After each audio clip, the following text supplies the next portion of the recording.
Good morning, this is Pixie. Just in another video. I guess I'm going to get on to possibly what's going on in America. They're still sort of pushing this anti-Russia type narrative. A lot of it actually to do with this Exxon Mobil. Basically, because Trump's picked out somebody who's got these contacts in Russia, and Russia sort of fuel and stuff like, well, yeah, basically that's right, petroleum. That there's a big risk to the Saudi connection, and so the CIA have sort of kicked into first gear basically, or even to sort of third gear. But they seem to sort of reacted quite strong to this, and it's because it's a threat to the banking cartel, who are sort of controllers of these oil. So a shift in power. So I think between the actual bankers, I think one of them is to do Mobil. So I'd have to probably look into that a bit more. But so there could be actual conflict going on between different people that own the banks. So there's a power struggle internally within this, a sort of a Illuminati, Luciferian type control grid that's in place. So I just have to see what actually happens. You got Kanye West and his meeting with Trump. Now remember they've said 2020 that he'd be put forward for president or something like that. Possibly he's setting himself up for that as well. So he's met with Trump and he's tried to kind of, because Trump was like the outsider or the underdog, and he was kind of painted that way, and then he was constantly attacked, which he still is now. And it seemed to make people think, well, he must be a strong character because he's taken so much fire, under fire. I mean, I don't think Hillary could take the same level of sort of stress and pressure, because she's trying to hide the fact that she's got like Parkinson's disease or some of these other ailments in her, and the stress would make her have seizures and stuff on stage and all the time. So she wouldn't be able to hack it. Neither did the Russians.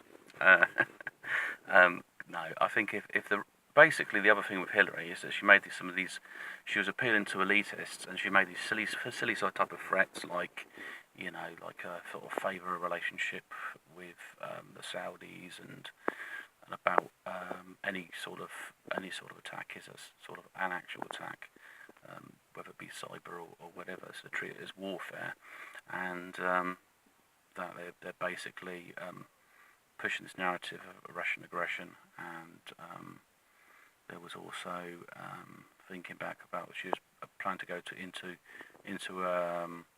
into Syria and just bloody basically go straight in there, and her actions would have started the chain reaction would try to start a sort of physical war.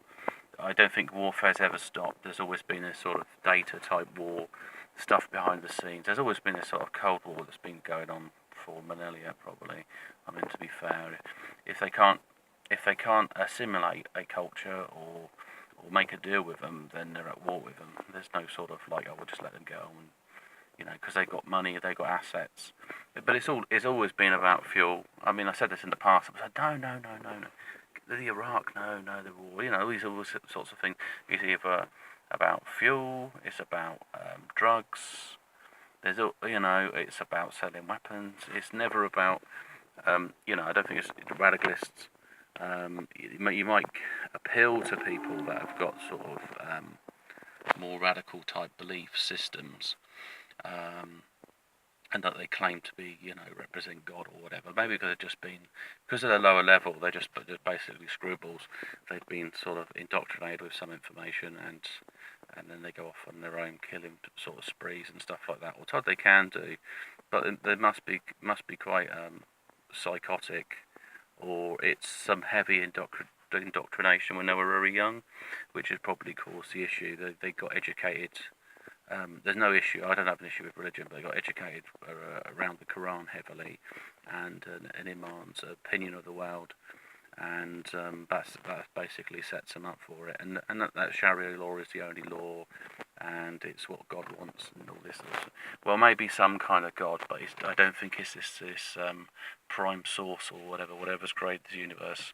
I mean, the universe is a complicated situation, in that if people think it's just a man with a white beard, they've got another thing coming for term, basically, because if you look at the way the animal kingdom operates and so on, it's a bit kind of unusual. Basically you have animals tearing each other apart, and that seems to be their normal way of survival.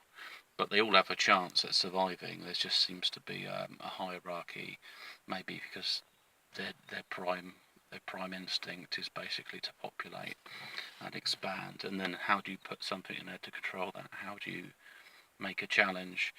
I think the big picture is that it's a matrix. So they might be dying, but some of them might be AI, or maybe they do have the initial kind of soul spark, and basically how they perform in this kind of lifetime or this level or game. Even it's like a simulation.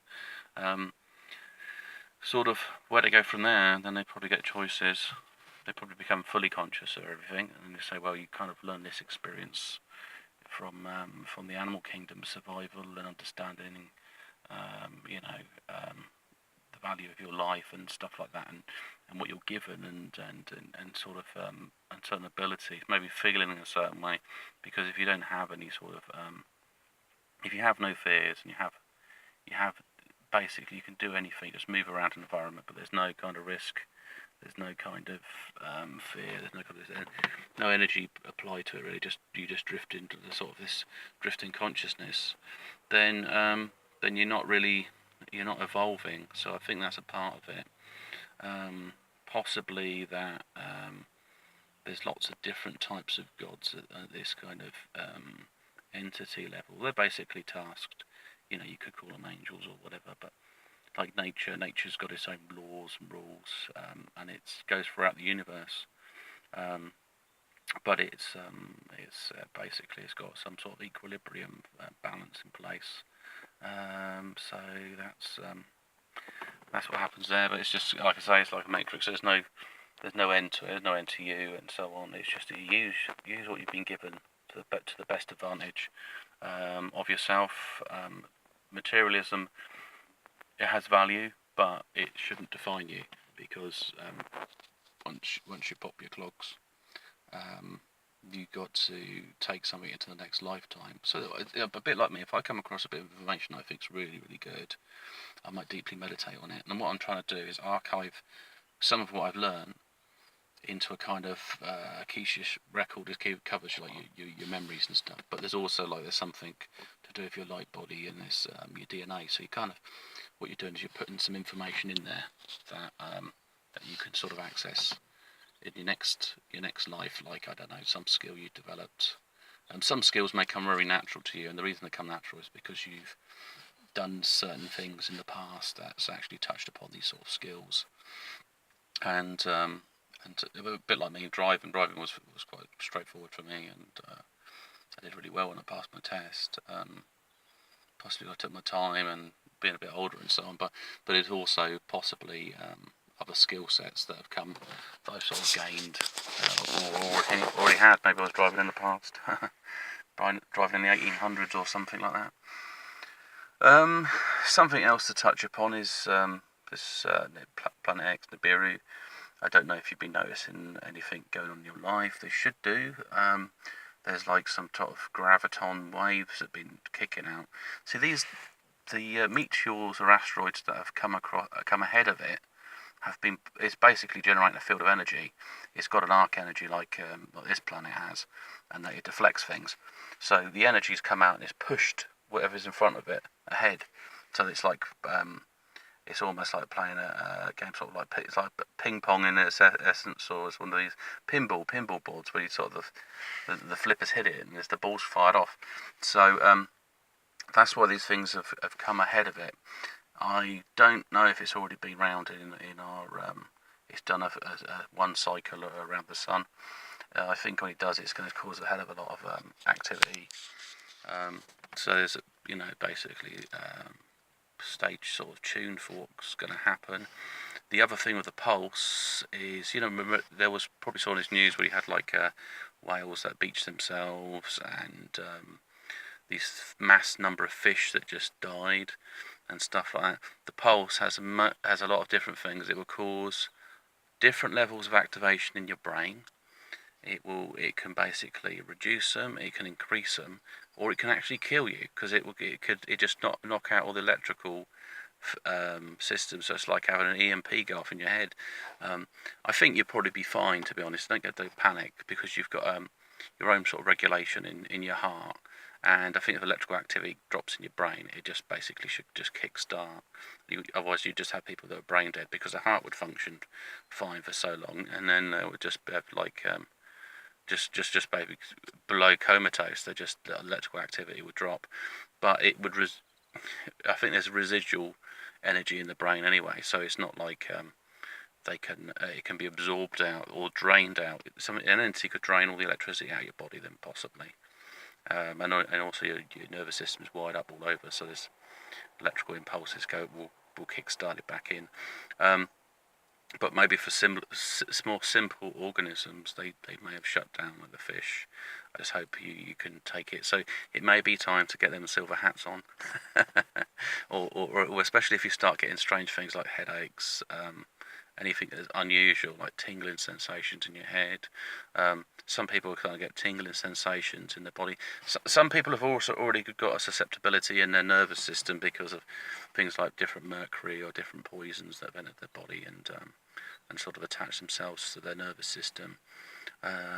So they kind of tingle away and drive them a bit bonkers.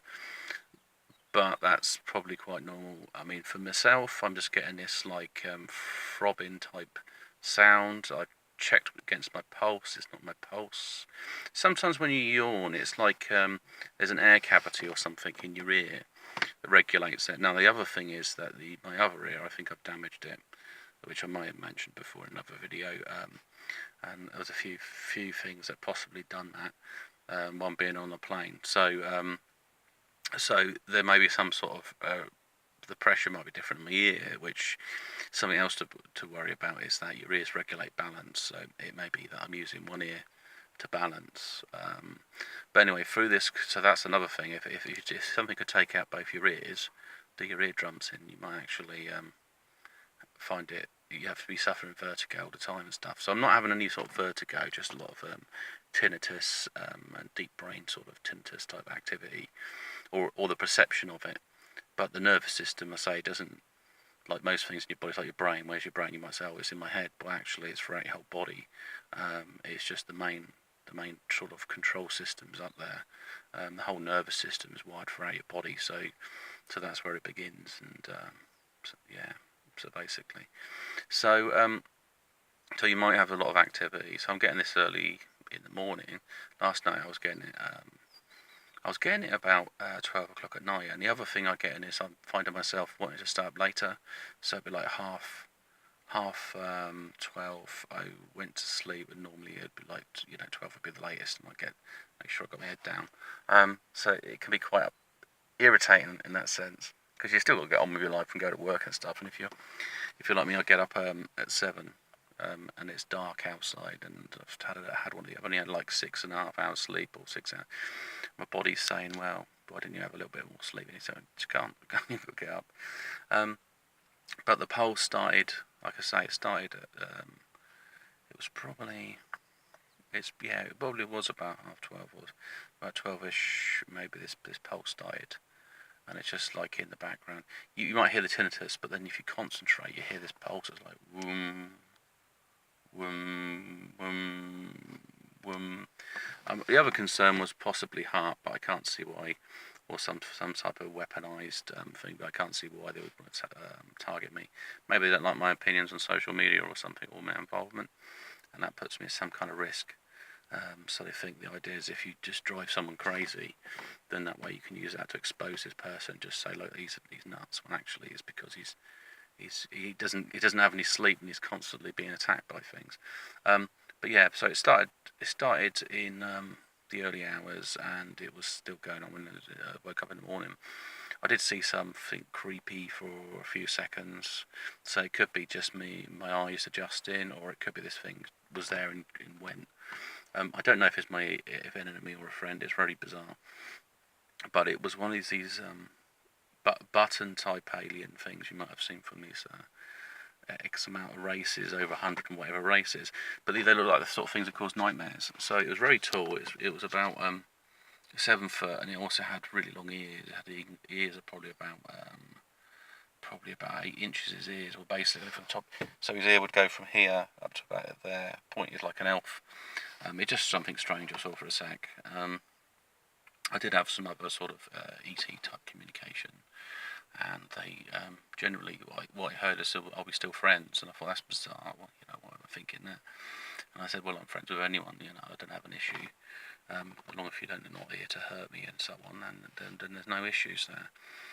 It's more that we a mutual beneficial type relationship. So if they help me, I help them, or if they want to know something, I don't mind sharing knowledge. And they do have a kind of telepathic type contact. And then it said about seeing me soon. So I don't know if this, I mean, this actual entity could be the entity that's trying to communicate, but it's a risky type entity. So it doesn't have the best intentions for humans, but then it's not plaguing my head with nightmares, because these things are supposedly can cause nightmares as well and stuff like that. I mean, I don't feel any sort of fear factor. So going back to the brain activity, I was thinking about back to Lloyd Pye's work, and he touched upon that basically the evolution of mankind had been sort of so rapid. Basically the frontal lobe was just really flat here, and suddenly it's developed like basically it's gone up by about 40% of the brain capacity's increased, and the skull shape and so on. It could be to do this what they call this. I think they call it T.M.S. actually, the actual brain type. This pulse. So if your brain's been electrically charged by something or overstimulated, then it may trigger a release, connecting with your DNA. It may actually just bring you all in line for a short period, but enough to cause dramatic changes. And it could be as Nibiru or Planet X moves further away, that has less of an influence. So you could start to de-evolve, or depends who you sort of mix with, your family and the genetics. But as this thing's getting closer, like I say, the pulse has increased. It says it's likely to increase by 1,000 times. So it may be that you feel like there's you got some bass going off in your head. So I'd have to look at the ways to sort of protect myself against that. But you can imagine, you just get people sort of on their knees screaming, or their minds driven by mad by white noise, and then you've got all these other events going on. So for most people it will be the end times. I wouldn't get over sort of caught up in religion, the Bible, and all that sort of stuff. I think it's great. I think it's great just to look at it, but they basically keep your spiritual beliefs in your heart. That's probably the best place to have them. Use it as a guide, but just don't over, because I hear these sort of debates. I heard something was going on about some entities maybe off the light spectrum, but for us to see them, but they're actually could be the size of planets out in space, and it's almost like we're like the amoebas, and because the size of things going up at that level of a conscious form, so like a nebula could be some type of, it could be a life form basically, which wouldn't surprise me that there's kind of a living consciousness behind this universe and everything in it. So I mean, that's a part of my beliefs. It's like a sort of Shintoism type stuff, that there's a consciousness to everything. There's two different things. What you have is your eternal spirit, and that's something that basically it's like when you've developed a conscious form, and then you have what you call like your soul matrix, or your soul is actually your body. This is what the vessel that you're housed in. Now how you use it will directly affect how your spirit is, and there's probably another connection that connects you to the source. So there's kind of like a spiritual reward, so you're kind of constantly evaluated. So if you go along a dark path or go against something, some spiritual energies might be shut down, like you might not be able to feel empathy or love, so you don't actually get the chance to really experience that. But by using a lesser level of emotions, I mean, this is why the elite want to try to stay as human for as long as they can do, because they may actually go into another realm. They might have to become like an animal or something to relive, but these dark spirits, I guess, are recycled if they become an issue. I just think they're just a contrast of the universe, that they're self-serving and that they're service to others, but you need to actually become a bit of both, really, to sort of develop in this universe. And you can feel it, to be honest. You do good things for people, and you get some kind of benefit. You don't necessarily seek it, but then if you go out your way to do sort of things that deprive other people, but you gain from it. Basically some things you kind of, it just by sort of dumb luck, you gain one over on somebody or something like that. So you can kind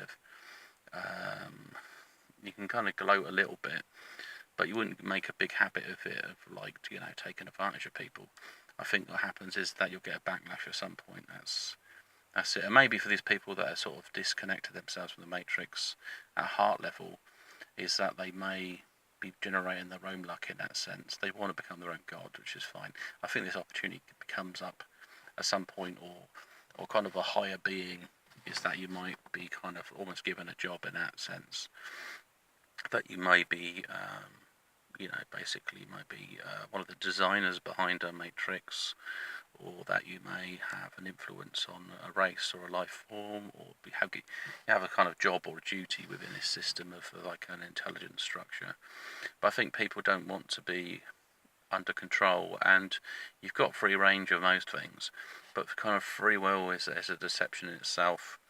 You'll hear about things where basically, you still go via certain choices. It's a bit like, I could choose not to eat, but at some point I will, because I can't not eat unless I want to die. So that it's kind of succumb to the hunger, and then you're basically, your emotions sort of have their own sort of threads of thought. So like, if you're hungry, you'll start to seek out food. If you smell food, you'll get really hungry all of a sudden. And then if you start eating and you're hungry, like snacking, then you're going to want more, because your belly's saying, rewarding you, basically just giving you a shot of this kind of dopamine in your brain, like, this is what you need to have. So you kind of lose that. You can't just say, it's possibly you could stimulate your own good feel good just by, I don't know, meditating and stuff like that. But it's an art form to master your own body, because, as I mentioned before, your soul is a kind of something that you adopt, and you bring certain things in with it when you take it on. If you notice about babies, when you see them when they're first born, you might think, well, they kind of look like a family member, but they could look a bit unusual in that sense. But then after a few months down the line, this is where the actual consciousness seems to take form, and they start becoming, because a baby is an AI in essence. It's because it's just reactive to its environment. It's just got basic needs, but it starts to develop a kind of like download of your consciousness, and it starts to develop quickly as sort of drivers and impulses, and then behaviour, personality, and it goes on there, and different subjects or intelligences that come in place with a child. Some of it's to do with ancestry, like your ancestors, and there's stuff they're bringing across, like I say, from previous lives or anything like that. So and there's things like guide levels, but they're the kind of, if you have mastered a certain level, you can sort of tap into something that would connect. I do like a family consciousness. Often they might say you kind of go sort of like a soul family or spirit family, and that's what that is anyway. So I've talked probably enough. I think I've covered the subjects I wanted to talk about, that sort of come to mind. I think touching back on like say Kanye West, like I say, if he kind of aligns himself as someone that's a bit of an outsider, depending on how his mindset is when he gets to 2020, whether he sort of pretends, oh well, I'm not part of the Illuminati, and I'm sort of like Trump in this sense, and I speak my mind, and stuff like that, so that he's created kind of a veil. But he will realise that he knows there's always more powerful people out there, people that are planning not for the present, they're planning for the future. So they've already putting all these plans out. So you suddenly, everything could go into like a fast gear because the plan needs to be done. And also with this Planet X, so what the elite don't have to worry about this depopulation.